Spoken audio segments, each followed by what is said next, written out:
আজকে তোমাদের সাথে শেয়ার করব এঁচোড়ের রেসিপি।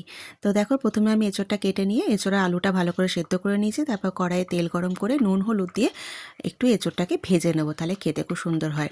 আর আলুটাও ভেজে নেব। এঁচোড়টা যে যেরকমভাবে পারো রান্না করতে পারো, নিরামিষও করা যায়, আবার পেঁয়াজ আদা রসুন দিয়েও করা যায় মাংসর মতো করে। তারপর দেখো, কড়াইয়ে আমি জিরে ফোড়ন আর তেজপাতা দিয়ে টমেটো দিয়েছি, আর এখানে আদা রসুনের পেস্ট দিয়েছি। আমি কিন্তু পেঁয়াজ ব্যবহার করিনি, তোমরা চাইলে পেঁয়াজও দিতে পারো। তারপরে দেখো, হলুদ দিলাম, হালকা লঙ্কা গুঁড়ো দিলাম, আর নুন দিলাম। আর ভালো করে মশলাটা কষিয়ে নেব। তারপরে একটু গরম মশলা গুঁড়ো দিলাম, আমি এখনই গরম মশলা গুঁড়োটা দিয়ে দিলাম।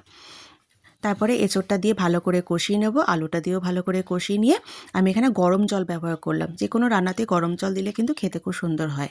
তারপর দেখো, একটু জলটা ফুটে গেলেই মাখা মাখা হয়ে গেলেই নামিয়ে নেব। আমার এঁচোড়ের রান্না তাহলে রেডি হয়ে গেল। তোমাদের ভালো লাগলে লাইক করো, শেয়ার করো, কমেন্ট করে জানিও কেমন হয়েছে।